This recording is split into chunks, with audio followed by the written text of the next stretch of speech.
Pourquoi les féministes détestent la biologie? Donc c'est une vidéo d'un youtubeur qui s'appelle Modin Malin, inconnu au bataillon. Il y a pas longtemps, j'ai lu un livre de Julien Rochdy qui a fait pas mal parler de lui il y a quelques T'as lu un livre de Julien Rochdy? Toutes mes condoléances. mois. Bon écoutez, ce que je vais faire, c'est que je vais envoyer mon bouquin à certaines féministes un peu connues et médiatiques dans l'espoir de les faire changer, de les faire réfléchir si c'est encore possible. Et parmi ces féministes, il y avait Bon, évidemment, Julien Rochdy, est-ce que j'ai besoin de le présenter? Je pense pas. Bon, à part ça, on sait qu'il est d'extrême droite, conservateur et tout, ça y a pas de souci. C'est un ancien du Rassemblement National. Marguerite Stern, ancienne membre des Femen, ce mouvement féministe radical, connu pour ses actions chocs, faites principalement de cris et de seins nus. Marguerite Stern est aussi Baisse un peu le son de la vidéo. Alors attends, je vais baisser le gain, ouais. connue pour ses va, là collages contre les féminicides. Et plus récemment aussi pour avoir délaissé le féminisme. J'ai lu un livre de Julien Rochdy. Moi, quand j'entends ça, j'ai envie de dire toutes mes condoléances. Mais effectivement, on peut également dire self-report. Ok, là c'est bon. Bon, on va laisser comme ça. Au profit du féminisme. En gros, du féminisme sans théorie du genre. En gros, du pseudo-féminisme transphobe. C'est ça qu'il faut comprendre. Et sans les trans. Un féminisme qui défend la femme biologique. Et ce qui est étonnant, c'est que Marguerite Stern a beaucoup apprécié ce livre de Julien Rochdy. Étonnant? Pourquoi étonnant? Est-ce que quiconque dans ce chat est surpris que Marguerite Stern ait pu apprécier le livre de Julien Rochdy? Et à la surprise de toutes, et peut-être surtout d'elle-même, elle s'est rendue compte qu'elle avait beaucoup d'idées en commun avec Rochdy, que certains qualifient pourtant de masculinité. Cringe, la musique derrière avec le montage. Dans une seconde, ça fera 1 minute et j'ai déjà les oreilles qui commencent. J'ai déjà un petit truc de sang qui commence à couler là. Ça se voit pas encore, mais. Celui qui était censé être son ennemi s'est finalement avéré être quasiment un allié tant elle partage d'idées avec lui. Il y a pas longtemps donc, j'ai lu un livre. C'était L'amour et la guerre de Julien Rochdy. Et ce livre, je l'ai lu avec le plus grand critique du féminisme actuel, sur YouTube en tout cas. Je parle bien sûr de Moss, de la chaîne Moss Majorum. On va dire que le plus grand critique n'est pas un gage de qualité, ok? Tu peux critiquer inlassablement une théorie ou une thèse et le faire de manière absolument minable. On est d'accord. Si Julien Rochdy critique si durement le féminisme actuel, c'est parce que ce féminisme considère que pour éliminer les tensions entre les sexes, il faudrait supprimer leurs différences. Or, ces tensions entre les deux sexes me paraissent être le prix de la possibilité même de l'amour. Et si... What? Est-ce que ce mec est au courant que 2 personnes du même sexe peuvent tomber amoureuses l'une de l'autre? Est-ce que Julien Rochdy est au courant que la bisexualité et l'homosexualité existent? Et que t'as pas besoin d'un sexe différent d'une personne pour tomber amoureuse d'elle, genre?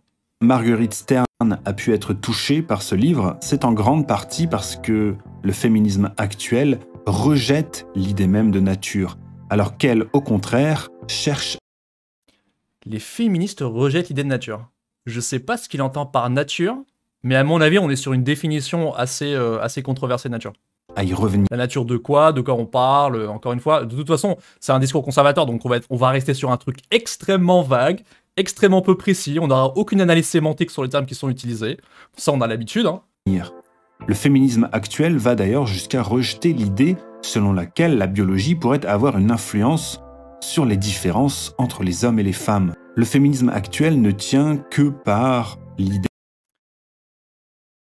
Je pense que personne ne nie que la biologie implique une différence, en tout cas entre les mâles et les femelles.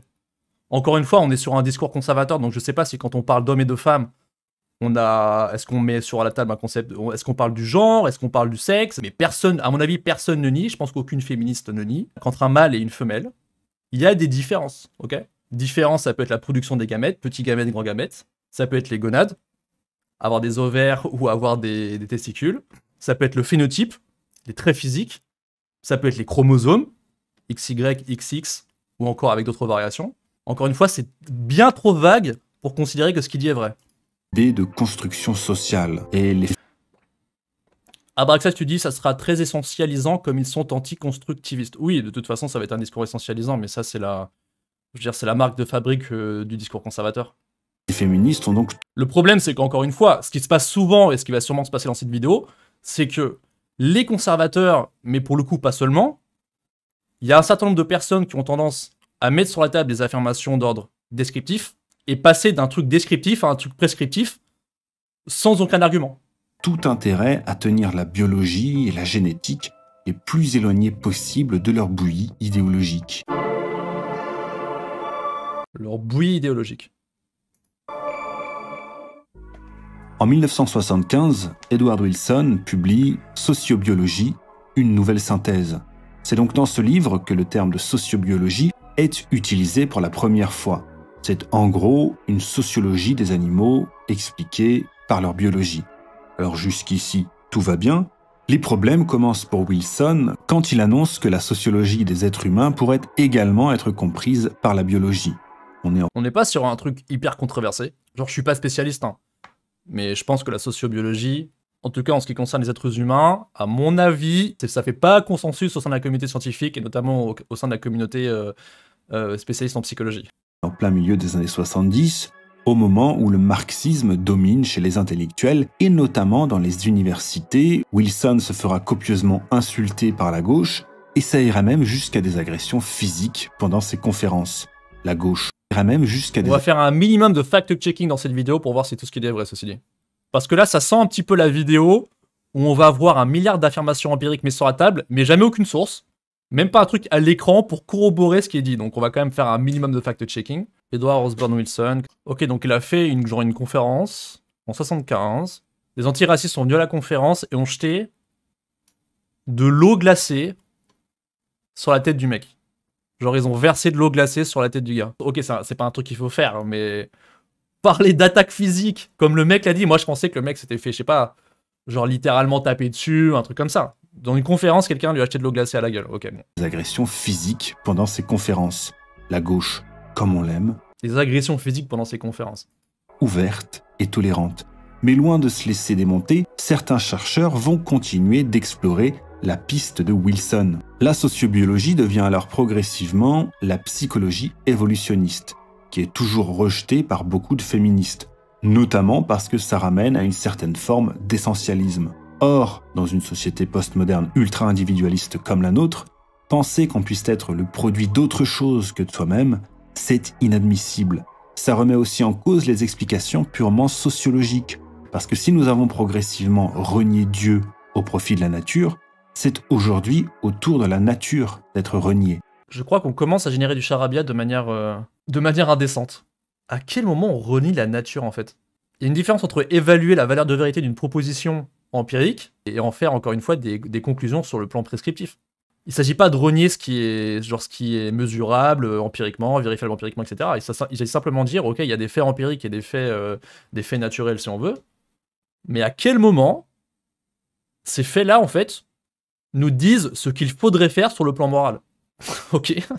Car elle est considérée comme un obstacle à la liberté de l'être humain. Ce qui remplace la nature, le nouveau Dieu vers qui il faut se tourner pour expliquer le monde, c'est la société. Les théories des constructivistes des années 70 Charabia. postulent que tout ce qui est humain n'est que construction sociale et que la liberté, forcément synonyme de bonheur, doit s'obtenir par la destruction systématique des legs de la tradition. La liberté n'est pas forcément synonyme de bonheur. En clair, c'est l'existentialisme de Sartre qui a gagné. Pourtant, malgré cette obsession du rejet de la nature, en 2010, le psychologue Richard Lipa a publié une étude dans laquelle il comparait les différences hommes-femmes dans 53 pays. Systématiquement, il remarque les mêmes tendances psychologiques entre les sexes. Où sont les données, ma gueule? Où sont les données? Y'a rien. Y'a rien. Y'a un mec qui est en train de nous dire tel scientifique a fait telle étude, il a trouvé tel résultat. Putain, mets un lien vers ton étude. En plus, c'est une vidéo scriptée, tu vois. Autant sur un live stream, ok, t'as pas forcément tout de suite les données sous la main parce que tu réagis à un truc sur lequel t'es pas forcément préparé. Si moi, je cite des trucs, ça me va très bien que vous me dites dans les commentaires, ok, t'as cité un truc empirique, est-ce que tu peux me donner le lien de la source? Est-ce qu'on peut en discuter sur Discord? Il y a aucun souci. Mais quand tu fais une vidéo scriptée, la moindre des choses, c'est quand tu fais un truc comme ça, c'est de donner une putain de source empirique, en fait. Moi, ça me casse les couilles de devoir prendre le nom du mec, d'aller sur Google, de taper le nom du truc, de chercher l'étude, machin. Et à part ça, en plus, la description qu'il fait de ça veut rien dire. Encore une fois, moi, je suis tout à fait prêt à dire qu'il y a des différences entre les hommes et les femmes, sur le plan du genre, et qu'il y a des différences entre les mâles et les femelles. De quoi on parle, en fait, là? De quelle différence on parle? Dans quel contexte? Quelle est la méthodologie de l'étude? Enfin, bref. quel que soit le pays, quelle que soit la culture, un homme a Tiens, salut Cachugold. tendance à agir comme un homme et une femme a tendance à agir comme une femme. Bah, j'ai envie de dire no shit Sherlock. En plus, c'est parfaitement compatible avec une question de construction sociale. Si t'as un genre qui est le genre femme et un genre qui est le genre homme, et que ces gens-là existent dans différents pays, oui, les personnes qui sont dans une catégorie de genre vont se comporter comme les autres personnes de cette catégorie de genre. Alors, encore une fois, je serais curieux de voir l'étude en question, voir si c'est pas un truc complètement claqué au sol avec une méthodologie genre ramassée, mais ceci dit, pour l'instant, je vois pas en quoi ça réfute quoi que ce soit. Et la grande idée derrière la psychologie évolutionniste, c'est que survivre et procréer ont toujours été les principaux objectifs des êtres humains, mais aussi de toutes les autres espèces. La théorie de l'évolution, ça a été une révolution pour la science et c'est dorénavant un incontournable. Elle est cependant remise en cause par la sociologie, qui se voudrait être la seule et l'unique explication à l'expérience humaine. Et ce qui découle de ça, c'est une tendance. La sociologie, c'est l'unique explication à l'expérience humaine. On est à la fois dans un mélange de charabia et d'affirmations probablement fausses une fois que je leur ai demandé exactement ce qu'il veut dire par là. À juger moralement les époques passées, comme si l'être humain avait toujours vécu dans ce monde de confort postmoderne, comme si l'homme avait toujours été un être ultra-individualiste qui ne s'intéresse qu'à ses accomplissements personnels et à ses loisirs. Or, cette situation est très récente. La nécessité de survivre a longtemps été le quotidien des êtres humains. En fait, notre monde a beaucoup changé, et en très peu de temps. Mais nous, êtres humains, sommes restés quasiment les mêmes. Pour donner un exemple très concret, nous avons dans notre corps des choses qui ne servent plus à rien. Quand on a la chair de poule, par exemple, parce qu'on a froid ou parce qu'on a peur, c'est à cause d'un vieux réflexe que nous possédons d'hérisser nos poils. Or, mis à part certaines féministes, nous n'avons plus Si j'étais un peu méchant, je dirais qu'il a un truc qui ne sert à rien pour l'instant, c'est son cerveau. la fourrure de nos ancêtres. Mais je suis pas méchant, donc... Le problème du féminisme actuel, c'est qu'il évacue totalement l'aspect génétique, l'aspect naturel des choses, pour lui préférer une explication purement sociologique. Si les sociétés humaines sont organisées comme elles le sont, ce n'est pas à cause d'un complot patriarcal, mais bien à cause d'une nécessité naturelle. C'est quoi la définition de l'expression nécessité naturelle, ma gueule?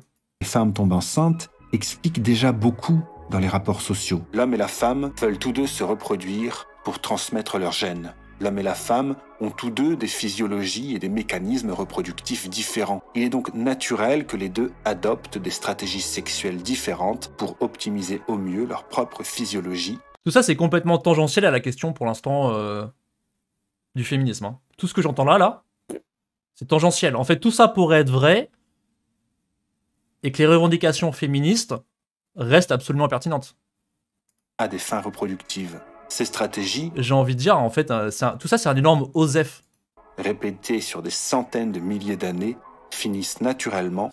Je vois quelques commentaires. L'antispécisme, c'est aussi d'admettre que les humains sont comme les autres animaux.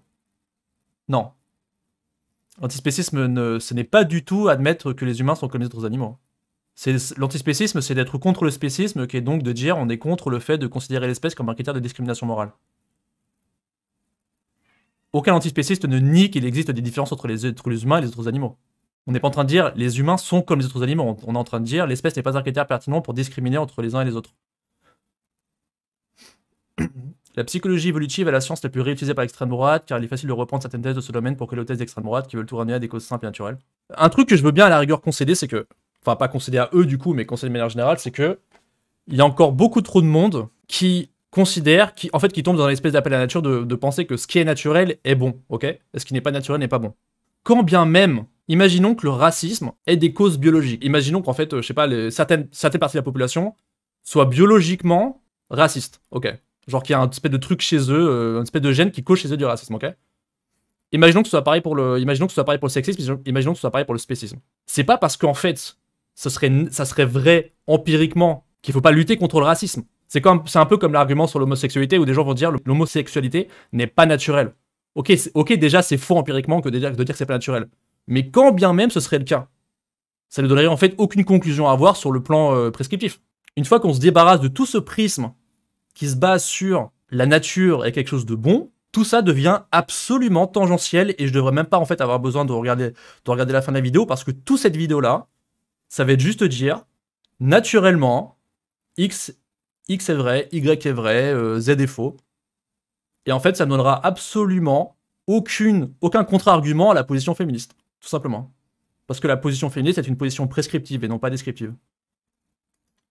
Par avoir une incidence psychologique ancrée en nous. Ce désir instinctif. Et en plus, le terme naturel de base est quelque chose d'extrêmement mal défini, d'extrêmement vague.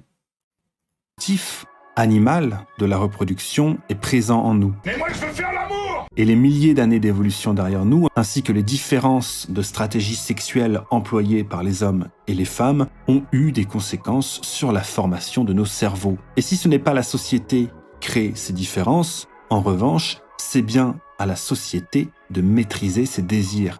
L'idée pour Rochdy, ce n'est donc pas de dire que la sociologie est inutile, mais simplement qu'elle est incomplète. Et justement, en parlant de sociologie, contrairement à la biologie, c'est le cœur de tous les débats modernes sur le féminisme. Notamment notre culture occidentale, qui est mise à l'index et souvent présentée comme trop patriarcale. Ce terme de patriarcat occupe une place absolument centrale dans le récit d'une domination millénaire des hommes sur les femmes, et pourtant, selon Julien Rochdy, nous l'employons trop souvent à la légère, sans même le comprendre. Pour Julien Rochdy, ce terme, réservé autrefois aux experts en anthropologie comme Emmanuel Todd, est aujourd'hui employé à tout propos dans notre langage courant, sans faire ni l'objet d'un usage rigoureux, ni l'objet d'une démonstration historico-sociologique en bonne et due forme. Julien Rochdy note que le commencement du... Quand Rochdy emploiera de manière pertinente et rigoureuse le terme nihilisme, il pourra revenir parler du terme patriarcat. Est méconnu, mais presque toujours présenté comme une chute depuis le paradis perdu d'un matriarcat doux. Ce qui est tout de même un sacré paradoxe, puisque nous n'avons précisément presque aucune trace, ni de la naissance du patriarcat, ni de ceux qui le précédaient. Contre l'idée d'un patriarcat vu comme un putsch. Et alors? Qu'est-ce que ça apporte de l'argumentaire de dire qu'on n'a peut-être pas déterminé exactement à quel moment et à quel endroit le patriarcat apparaît? Violent et illégitime contre la félicité matriarcale, Julien Rochdy défend plutôt l'idée que le patriarcat découle de fondements naturels et d'un environnement hostile des premiers temps. Ok, on est exactement dans ce que je disais avant. On pourrait supposer que ce soit vrai. À aucun moment, ça rentrerait en conflit avec les revendications féministes à moins de faire un appel à la nature. Et si tu fais un appel à la nature, mon coco, je pense que t'es dans la merde, sur le plan argumentaire. Lui, ce sont les multiples dangers et la rareté des ressources qui a poussé les femmes d'alors à une organisation sociale, genrée, protectrice. Eux pensent que c'est naturel, donc c'est immuable. Ok, mais alors quel est l'argument pour ça? Quel est l'argument que ce qui est naturel est immuable? Non seulement je vois l'argument pour dire que ce qui est naturel est immuable, et en plus je vois l'argument pour dire que ce qui est naturel est bon et souhaitable. Yes. Julien Rochdy propose ainsi une expérience de pensée. Il nous propose de prendre une militante féministe de notre époque, de la télé... Non, je sais que tu défends... T'inquiète, je sais que tu défends pas ce point de vue. Hein. T'inquiète, hein, j'ai bien compris que tu défends pas ce point de vue. Mais c'est juste que, voilà ce que j'en pense en tout cas. Portée par une machine à voyager dans le temps, à l'époque... Anticarniste, c'est quoi ta position là? Tu es en train de critiquer les opérations de chirurgie pour les personnes trans, c'est ça? Est-ce que c'est bien ça le truc? Parce que si c'est ça que tu critiques et que tu es par exemple contre les opérations de chirurgie sur les personnes trans, je vais te donner des données empiriques qui te montreront que ces chirurgies sont énormément souhaitables. L'époque reculée des premiers hommes et de voir quel choix elle pourrait faire dans ce contexte. Selon lui, cette militante ferait exactement les mêmes choix que les femmes d'alors et serait... J'ai l'impression qu'on est sur une expérience de pensée claquée au sol. Tout comme elles le furent, complices de la naissance du patriarcat. Il en conclut que ce choix n'était pas du tout idiot et qu'il garantissait au moins... Non mais, c'est stupide son expérience de pensée, on est d'accord. On prend une femme du monde actuel, on la ramène à l'époque des tout premiers êtres humains, en gros chasseurs-cueilleurs, un truc comme ça, et est-ce que cette femme-là se comporterait différemment d'aujourd'hui ou différemment des femmes de l'époque? Un semblant de sécurité et de confort dans une époque qui en manquait cruellement. Et qu'à l'inverse, aujourd'hui, nos militantes féministes ne peuvent se permettre de juger les femmes du passé que par méconnaissance de leurs conditions et l'excès de confort typique des douillets amphithéâtres universitaires. Mais pour... Bon, là on est sur du ad personnel. Tout ça c'est pas de l'argumentaire. Hein. Ça, c'est juste de l'attaque à la personne. Pour comprendre vraiment le patriarcat, Julien Rochdy veut creuser absolument la question du pouvoir, car pour lui, c'est l'élément fondamental de l'organisation de la société. Et dans sa vision des choses, le pouvoir et la virilité ne font qu'un. Ce qui fonde le pouvoir pour Julien Rochdy, c'est l'aptitude à acquérir et à contrôler des ressources par la force. Pour le dire vite, selon Julien Rochdy, le guerrier, voire le pillard, incarne Par la force, quoi, la force physique, c'est hautement contestable. Genre, non seulement c'est hautement contestable, je serais tenté de dire que c'est factuellement faux. Après, encore une fois, je sais pas, on parle de quoi? On parle du monde aujourd'hui, on parle de, il y a 500 000 ans, à l'invention du feu, on parle il y a 1000 ans, l'invention de l'agriculture, de quel moment on parle? le pouvoir, alors que le paysan et le fermier, qui produisent pourtant les ressources, ne l'incarnent Si c'est pas vraiment d'être logique, ils s'en foutent, ils veulent le persuader par tous les moyens. Oui, bah ça, je suis en tout cas content que nous ici on l'ait remarqué. À Will Be Born, tu dis la force, pas forcément physique. J'ai l'impression qu'il parle du guerrier et du chevalier en gros là. Donc je pense qu'il parle de la force physique. Attends, on va remettre en arrière. des ressources par la force. Pour le dire vite, selon Julien Rochdy, le guerrier, voire le pillard, incarne Le guerrier ou le pillard, c'est bien un gage de force physique.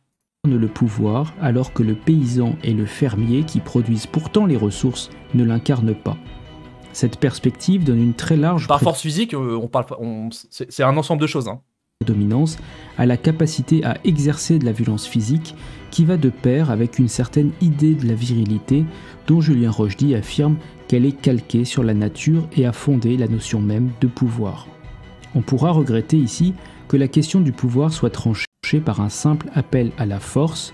Julien Rochdy fait du guerrier, le bellatores, le seul pouvoir consacré par l'histoire par opposition aux travailleurs, le laboratores, mais on pourrait lui reprocher d'avoir dédaigné un peu vite le cas des oratores et d'oublier un peu vite qu'Ulysse est resté à l'histoire comme l'homme aux 1000 ruses ou que la sagesse d'Aristote lui donna de former Alexandre le Grand.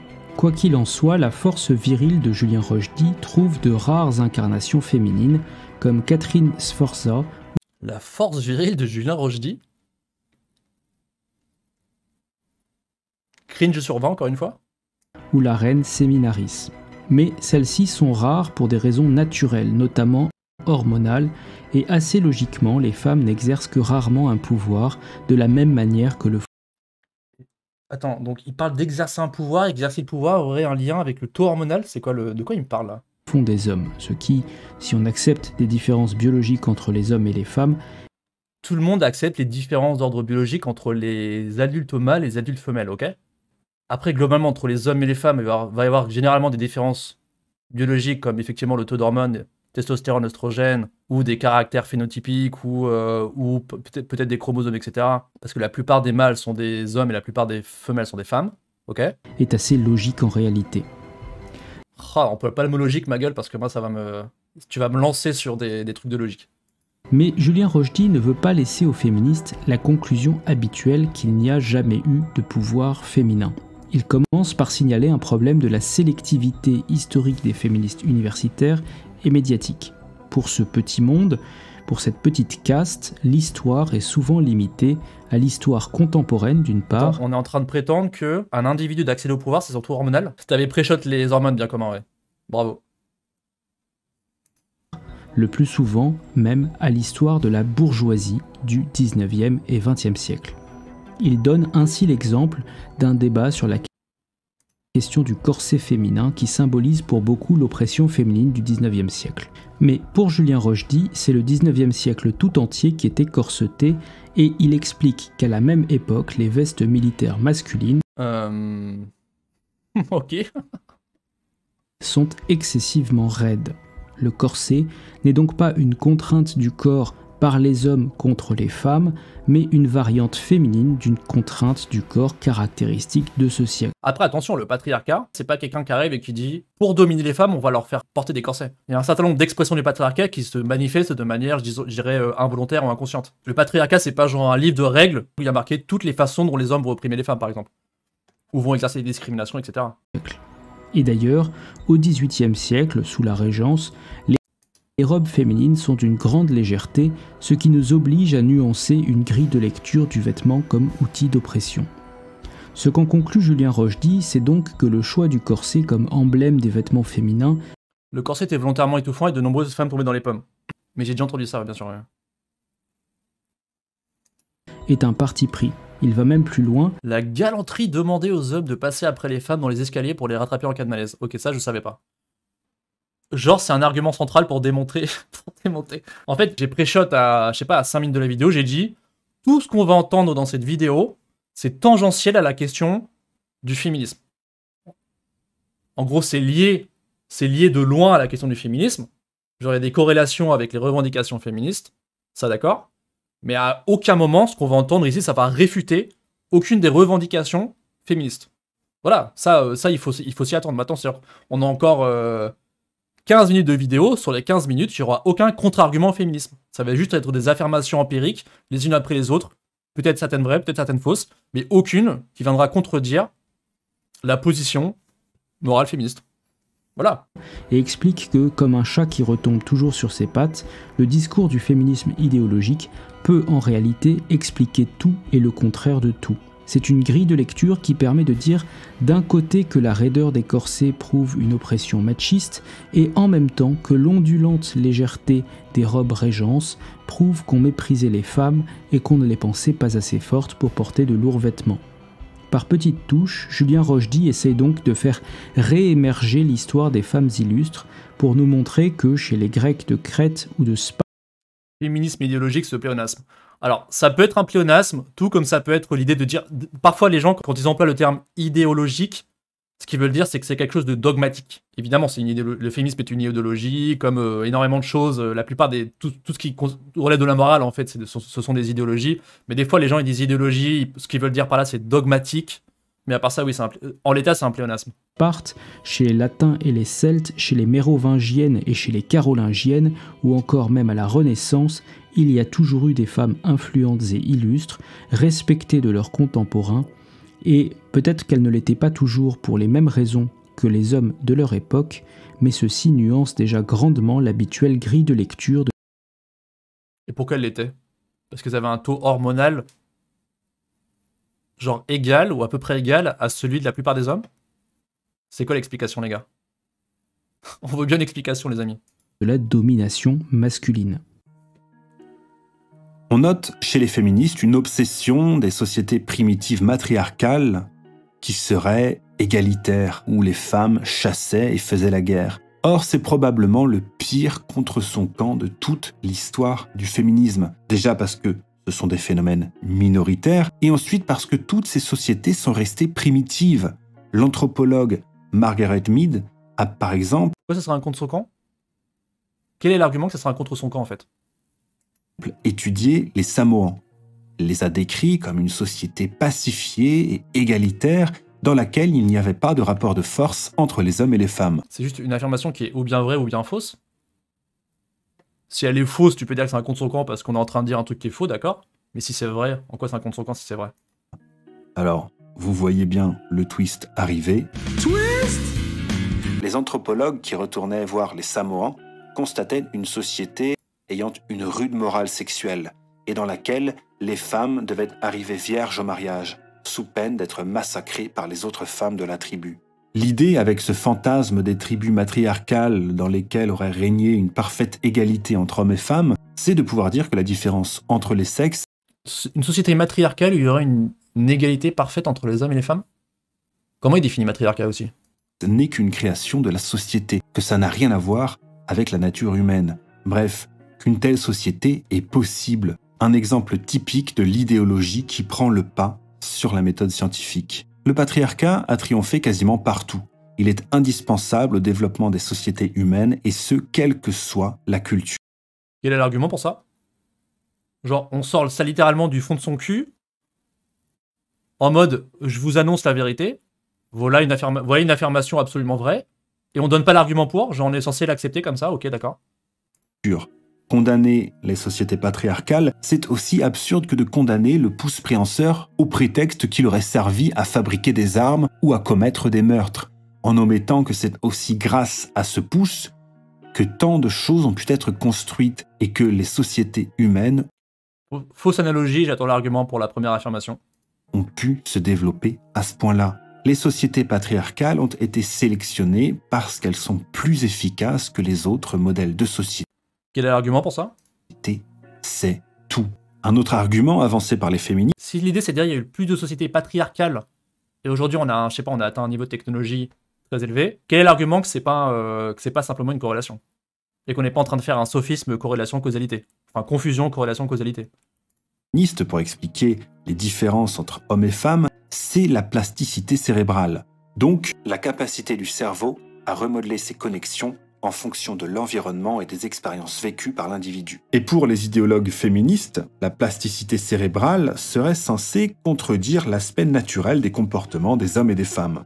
C'est leur principal argument pour dire que les individus se déterminent davantage par rapport à leur culture que par rapport Contredire l'aspect naturel du comportement des hommes et des femmes. Avant de dire que ça contredit, il faudrait qu'on ait démontré qu'il y a bien une différence comportementale, naturelle, on va dire, entre les hommes et les femmes, compris ici, je pense, au sens les mâles et les femelles. Je pense qu'ici, on rejette le genre, à mon avis.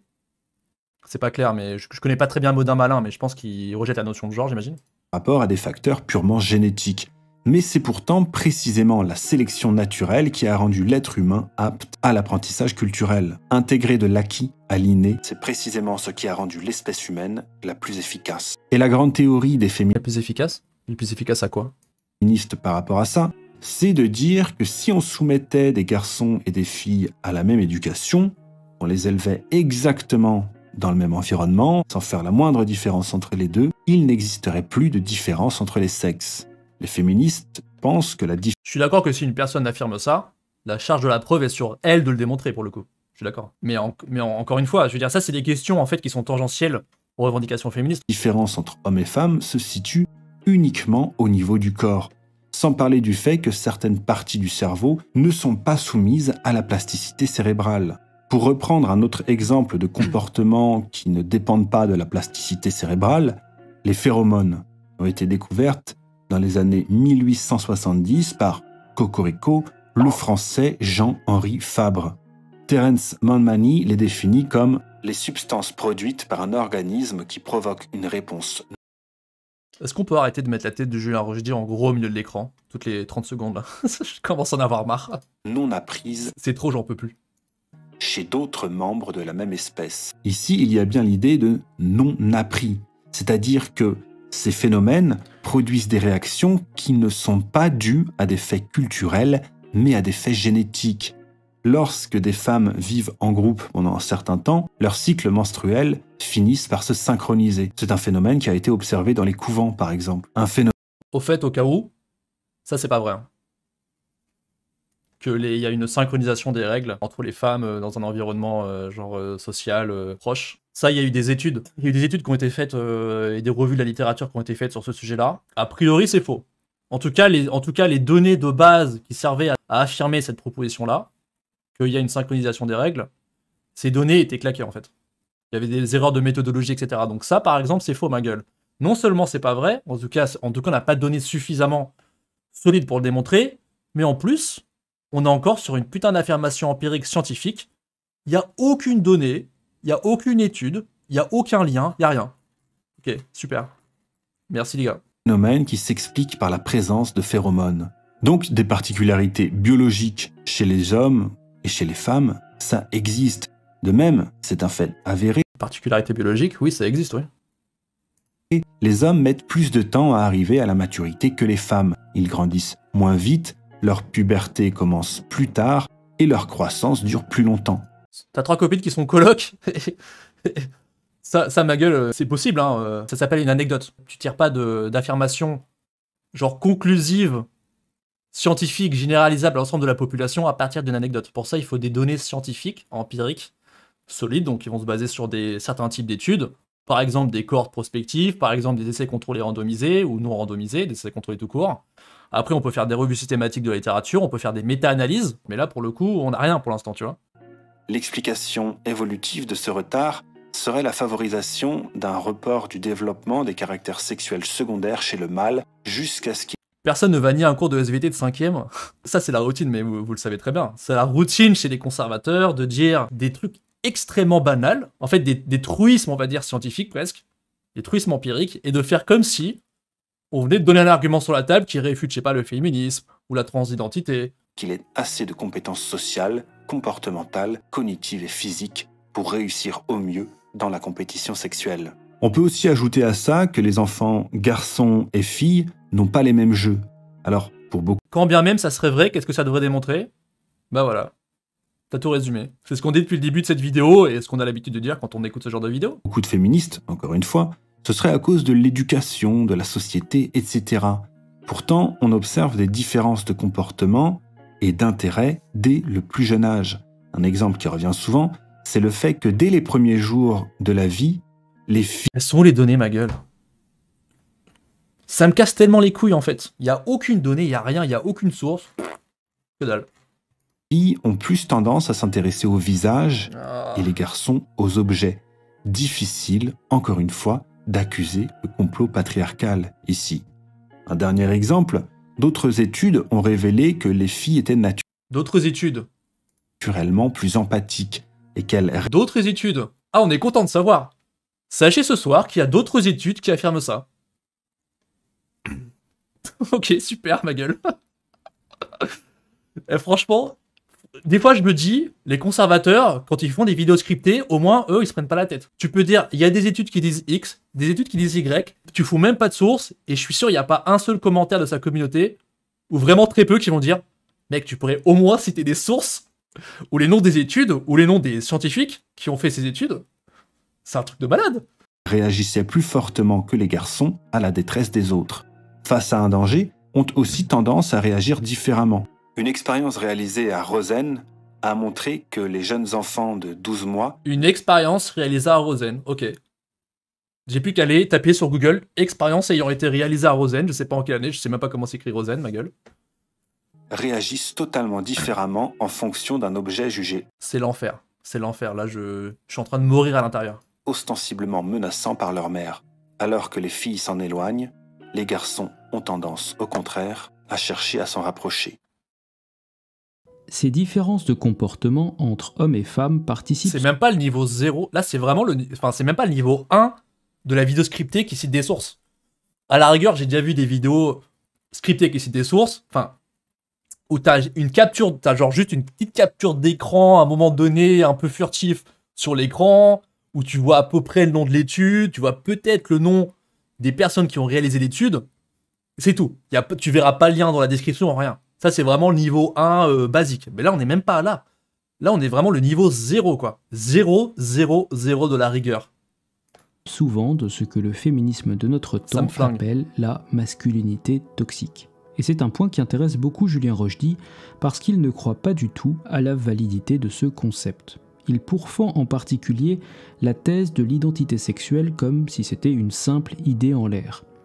Si on voulait prendre du recul, je pense que c'est le concept d'identité tout entier qui est l'impensé suprême d'une certaine gauche, qui l'a réduit dans sa dimension filiale à un patronyme, dans sa dimension nationale à un passeport, dans sa dimension intime à un pronom préféré, dans sa dimension sociale à un relevé de compte bancaire ou un intitulé de métier, en somme qui réduit systématiquement l'identité à une C'est comme les anti-IVG qui citent des sources qui en réalité disent complètement l'inverse. Probablement. Mais au moins, peut-être que ces gens-là, au moins, tu peux aller vérifier ces sources pour affirmer derrière que ça prétend l'inverse. Là, je sais même pas si ça prétend l'inverse, en fait. Parce que j'ai aucune idée de quelle étude on parle, de qui les a produites, etc. Je me répète, mais... une carte abstraite et administrative sans jamais percevoir les reliefs et les vallées qui sont la raison même d'existence d'une carte en premier lieu. La masculinité toxique n'échappe hélas pas à cette règle. Julien Rochdy signale que des idéologues comme Olivia Gazalet, qui a Ça rejoint un peu ce qu'on appelle le principe d'asymétrie du baratin, ou je sais plus, c'est la loi de... Le nom va m'échapper d'un seul coup, là. Mais bref, cette loi qui dit que ça prend énormément plus d'efforts, de temps, d'énergie, etc., de réfuter ce type d'argumentaire, qui est généralement un argumentaire produit par les conservateurs. La loi de Brandolini, merci, c'est ça que je cherchais. Là, c'est la loi de Brandolini poussée à son paroxysme. Si tu veux faire un debunk de ça, tu ne peux même pas, enfin, en tout cas sur le plan empirique, parce que tu ne sais pas, en fait. Donc il faudrait que tu passes un temps fou à aller chercher les sources à partir des petites bribes d'informations que tu as, qui sont données au compte-gouttes par le mec qui a fait cette vidéo.